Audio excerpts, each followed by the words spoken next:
Clean your room. Put that away.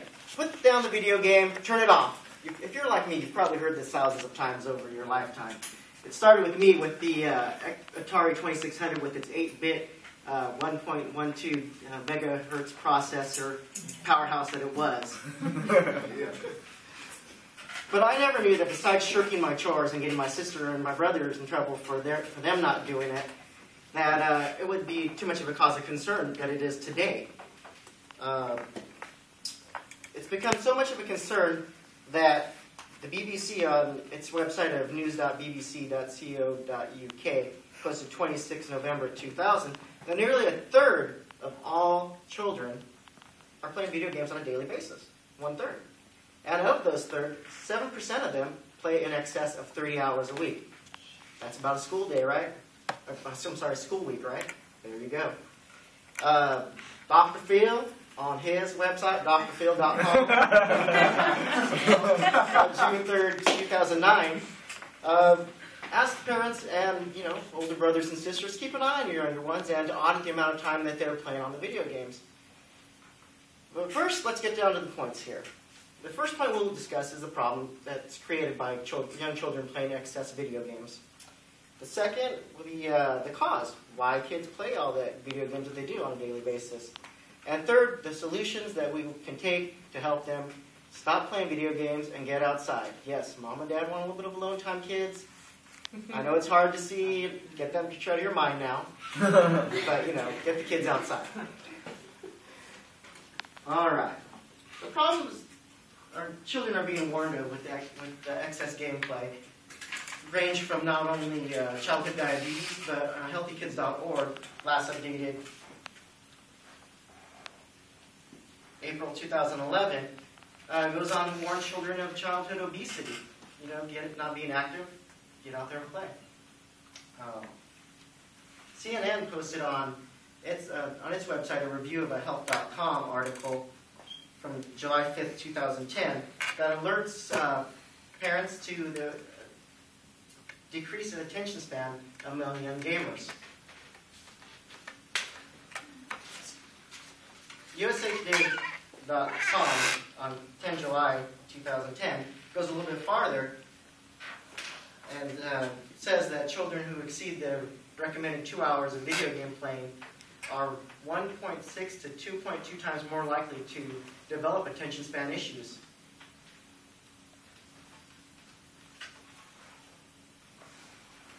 In an article on CNN.com, articles.cnn.com, on 3rd November 2008, suggests that violent video games also desensitize children to violence.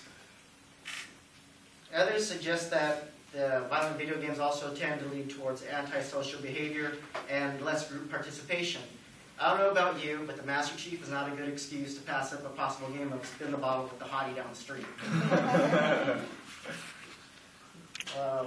So now that we have seen the problems that are created by playing too much video games, let's look at the causes that create the problem. First, parents, older brothers and sisters, we take the hit on this one. It's a lack of parental involvement that usually is the cause of it. Not being able to work a traditional 9-to-5 job leaves a lot less time for kids. We're often left with a babysitter or an older sibling to watch them, but they usually end up leaving them to their own devices, usually an Xbox or a PlayStation. A second problem we see is that kids don't know what to do with their time. They feel they have nothing better to do. And while parents and even the older brothers and sisters who get blamed for the little brother or sister not doing their chores know very much different, that there are chores to be done. There's always homework to be done. But even ABC on its website, abc.go.com, in an article on 3rd January 2012, said that kids often skip their homework in preference of playing video games. The third cause is kids just don't want to go outside or do anything physical. I don't want to go outside and sweat. I usually hear this from my kids. It's too hot. It's too cold. It's too bright. It's too whatever. It's always something too much. Tell them, hey, mom and dad have a day off. You guys need to go outside for a little while. So now that we see causes that are created by the playing too much video games, what are some ways we can combat this? The solutions are plentiful, but implementing them is all we need to do. Parents can also make time for their kids and become more involved by just trying to be there. They can go for walks with their kids, take the dog for a walk, help them with their homework. I often do that a lot with my son. That's kind of sad when he's learning algebra and I'm going through it in my class and not when I was doing Math 51, all right? We're not going to get into that right now. Not gonna, there are more physical things you can do. Ride bikes together, kick the soccer ball, play catch, you know? Good fun stuff.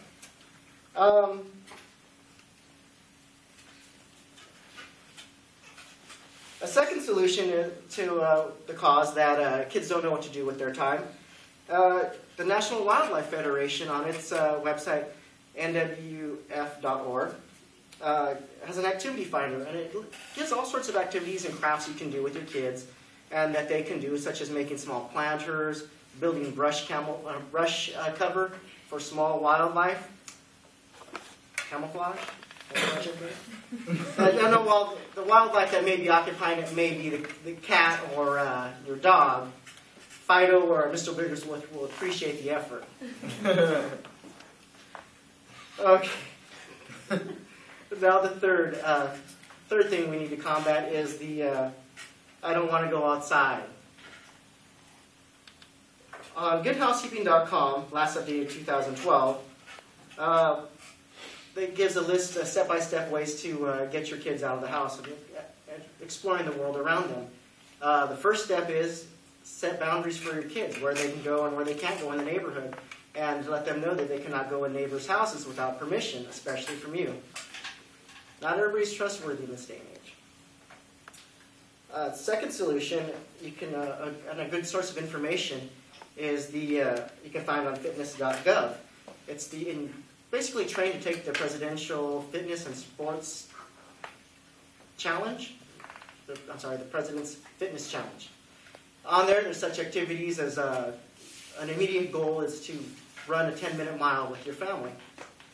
Yeah, 10-minute miles. Right. But so we see we have a lot of possible ways we can combat the kids being stuck in the house and playing video games. Let's review what we've learned. First, we've learned that the problems for children playing too much video games, such as obesity and shorter attention spans. Next, we went over the causes and what creates the atmosphere for kids to play too much video games. Thirdly, I gave you ideas to counter the causes there. And while some gameplay can be fun, too much in excess is bad. I know I'm not perfect. I can still log a few hours of Castle Crashers or Star Wars: The Complete Saga with my favorite gaming buddy, my son, Matthew.